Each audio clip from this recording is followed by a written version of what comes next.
You've probably heard of the Roman legions as a symbol of power, conquest, and glory.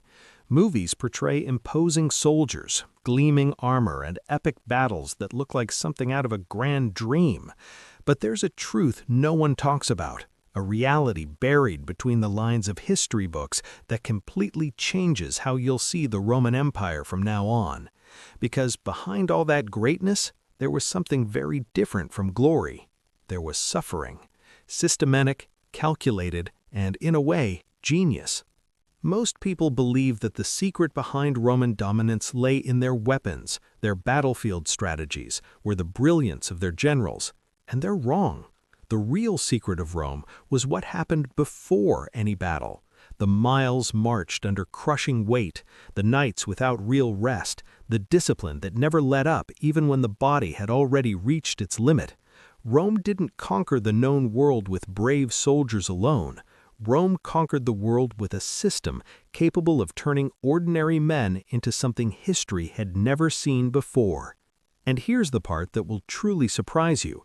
This system wasn't cruel by accident, it was cruel by design. Every detail of a Roman legion's marching routine, every mile, every trench dug, every interrupted night of sleep was engineered to produce a specific result. And when you understand what that result was, you'll start looking at the challenges in your own life in a completely different way. Because what the Romans discovered 2,000 years ago about human limits is something modern science took centuries to even begin to understand. And if you enjoy this kind of content, make sure to like the video and subscribe to the channel. That way you won't miss any stories. So sit back, because this story is about to begin. The Roman Empire was not something that simply existed. It had to be sustained, day after day, with blood, sweat, and constant movement. Contrary to what many imagine, Rome's borders were not fixed lines drawn on a map, but living, tense, and permanently contested territories. Where there was conquest, there was resistance. Where there was expansion, there was the risk of collapse. And it was precisely within this instability that Rome's true power revealed itself, not in peace, but in its ability to respond to chaos with almost surgical precision. The Roman legions were the most powerful instrument of that response. When a revolt broke out in a distant province, when a Germanic tribe dared to press against the banks of the Rhine, or when an ally wavered, the legions were set in motion. There was no time for hesitation. Moving thousands of men was a monumental logistical operation. Food, weapons, animals, routes, and schedules had to be calculated in advance. It was like moving an entire city, except toward danger. Each march carried the symbolic weight of an entire civilization. Those soldiers were not just armed men, they were the physical expression of Rome's will to remain great. And in that lies a lesson that still resonates today. Great empires, like great personal achievements, are never sustained by inertia. They require constant movement, continuous adaptation, and a willingness to face discomfort. Rome advanced not because it was invincible, but because it never stopped. And that's where the story starts to get interesting. Now, even before the first step was taken, the legion was already fully operational. Each soldier occupied a specific place within the formation, grouped into smaller units that followed a rigid and clearly defined hierarchy. There was no room for improvisation or doubt. Every man knew exactly where he should be, how he should move, and what was expected of him. This organization was not accidental. It was the result of years of relentless training that turned ordinary men into components of an extraordinarily precise war machine. And when the march actually began, what you saw was something difficult to put into words. Thousands of men advancing as a single body, maintaining rhythm, alignment, and posture under the watchful eyes of their officers. The sound was unmistakable, the steady pounding of footsteps, the clinking of armor, the creaking of equipment, all blending into a kind of mechanical symphony that echoed across the land. For any enemy watching from a distance, that sight alone was already a declaration of power. What's most striking about this entire structure is that it didn't rely on individual brilliance, but on collective discipline. Rome understood before anyone else that a coordinated group far outweighs the sum of isolated talents. That still holds true today. Whether in a company, a sports team, or a personal project, preparation and organization determine success during execution. And as impressive as this formation was at the start of the march, the real test was yet to come, because maintaining that perfect structure would become increasingly difficult as the hours passed. At the start of any march, Roman soldiers displayed an almost flawless posture, steady steps, controlled breathing, eyes fixed forward. But time is relentless, and the human body has its limits, no matter how well it has been trained. As the hours passed, that weight that initially seemed manageable began to reveal its most brutal form. Each legionary carried between 20 and 40 kilograms of equipment, weapons, armor, tools, food, and wooden stakes for building the camp. It was like walking for hours on end, carrying a child on your back without being able to stop. And the terrain did nothing to make it easier. Roman roads were exceptional for their time, that's true, but the legions didn't march only on roads. Mud, loose stones, steep climbs, treacherous descents, all of it was part of the journey. With each mile covered, the body responded more honestly. Breathing grew heavier, steps lost their lightness, and the posture that once stood upright slowly began to give in. Fatigue didn't arrive all at once. It crept in, silent and gradual, like water seeping into rock. What makes this process fascinating is that it reveals something deep about human nature. Physical exhaustion, when faced with discipline, doesn't break a man, it transforms him. Roman soldiers learned in practice to separate the body's suffering from the function they needed to perform, and it was precisely when the fatigue began to truly weigh in that another element entered the scene, something even heavier than any equipment they could carry. If the weight of the equipment was already a considerable burden, there was something even more oppressive marching alongside every Roman soldier: discipline. Not the soft, negotiable kind of discipline you find in a casual workout. We're talking about a brutal, almost inhuman discipline, enforced with an iron hand by officers constantly moving through the formation, watching for any deviation. A step out of rhythm, a posture too relaxed, a moment of hesitation in face of an order, all of it had consequences, and the soldiers knew it well. Punishments in the Roman army were not symbolic. Floggings, reduced rations, execution in extreme cases. The system was designed so that the fear of failure outweighed the exhaustion of continuing. And it worked.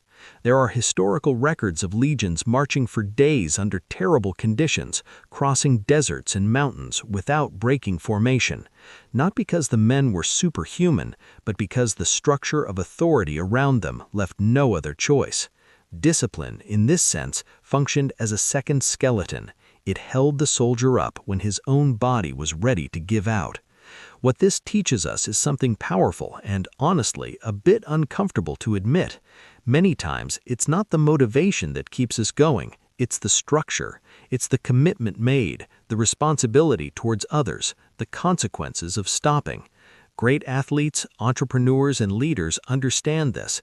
Building systems of discipline around themselves is what separates those who make it from those who quit halfway.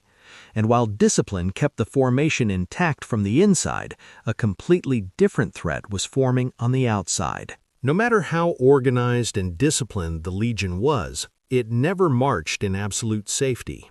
The world around it was unpredictable, hostile, and often deadly.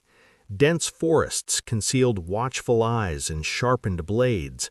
Uneven terrain turned a calculated advance into a series of improvised obstacles. The weather shifted without warning. A sudden storm could turn a passable road into a swamp. An intense heat could bring men down before any battle even began. Nature, more often than not, was no one's ally. But the most feared danger did not come from the sky or the ground. It came from the unseen. The possibility of an ambush was constant, and the Romans knew it better than anyone. The disaster in the Teutoburg forest in 9 AD, where 3 entire legions were destroyed by Germanic warriors in closed terrain, remained a living memory in the Roman military mindset. That's why, even exhausted after hours of marching, soldiers had to keep their senses sharp, alert to any sound out of place. The silence among them was not just fatigue, it was vigilance. And here's a lesson that goes far beyond Roman battlefields. The greatest risks rarely announce themselves. They hide precisely in the moments when we are most tired, most distracted, most convinced that the worst is already behind us. Staying alert under pressure is a rare skill, and it's exactly what separated the legions that survived from those that became tragic history. But no matter how alert the legion remained during the march, the end of the day would bring far less relief than any soldier could expect. After hours marching under weight, heat, mud, and constant tension, any human being would expect at least a moment of real relief. But Rome had decided that true rest was a luxury the army simply could not afford. When the order to stop finally came, it did not mean the end of the journey. It only marked the beginning of a different stage, equally demanding. The body begged for a break, but the system did not allow it. The transition from marching to stopping was almost immediate. The soldiers slowed down, yes, but before the body could even begin to relax, new orders were already echoing through the formation. The accumulated fatigue of the day blended with the demands of the present moment, creating an additional layer of exhaustion that went far beyond the physical. It was like running a marathon, and upon crossing the finish line, realizing there was still work waiting. What Rome understood with striking clarity was that a stationary and disorganized army was a vulnerable one. That's why rest was never complete. It was always calculated, always subordinate to collective necessity. There's something brutally modern in this logic. How often does the end of an exhausting task not bring relief, but simply the beginning of another? The difference is that the Romans turned this into a system, and that system had a very concrete next step waiting for every soldier. Well then, if anyone still had any hope for rest, it completely disappeared the moment the shovels hit the ground. At the end of each day's march, a Roman legion built a fully fortified camp from scratch in just a few hours. It wasn't optional, it wasn't negotiable, and there were no exceptions. Regardless of the accumulated exhaustion or the weather conditions, the camp had to be erected before nightfall. It was just as essential to the Roman military routine as the march itself. And the work was truly demanding. Trenches had to be dug around the perimeter, the removed earth was used to form walls, and the wooden stakes, the same ones carried on their backs during the march, were driven into the top to create a defensive barrier. Inside, the space was organized with near architectural precision, designated areas for tents, circulation paths, a place for command. Every man knew what to do and where to do it because he had repeated that sequence dozens of times. What stands out in this routine is not just the physical effort, but the mindset behind it. Rome understood that protection is not something you improvise, it must be built actively every single day, even when everything inside you is telling you to stop. The structures that protect us, whether financial, relational, or professional, require constant building, especially on the days when we're most exhausted. And when the last stake was driven in and the camp was complete, night finally arrived, but it brought a very different kind of rest than any soldier deserved. With the camp built and darkness taking over the horizon, the most anticipated moment of the day arrived. But, like everything in the Roman world, it wasn't exactly what it seemed. The soldiers ate in a simple and direct way: grain, bacon, olive oil, and on lucky days, some meat. There were no feasts, no comfort. The meal was functional, calculated to restore energy. After that, some managed to lie down, but even this moment carried a silent tension that never fully disappeared. The night was divided into strictly organized guard shifts. While part of the soldiers slept, another remained standing, armed and alert, watching the perimeter. These shifts rotated throughout the entire night, which meant that almost no soldier slept a full, uninterrupted night. Rest was fragmented, interrupted, always subordinate to collective security. The body rested, but the mind never fully switched off. And here's a detail many people ignore when they romanticize Roman military life. The most dangerous enemy of a legion was often not the warrior outside the walls, but the chronic exhaustion that built up night after night. Constant poor sleep erodes judgment, weakens the body, and corrodes the morale of any human being. The Romans knew this and still maintained the system because the alternative was worse. And when the sun rose again, this entire brutal cycle would begin all over again, exactly from the same point. And so, without ceremony and without mercy, the sun rose and everything began again. The march, the wait, the heat, the vigilance, the construction, the fragmented sleep, it all repeated with a regularity that bordered on the absurd.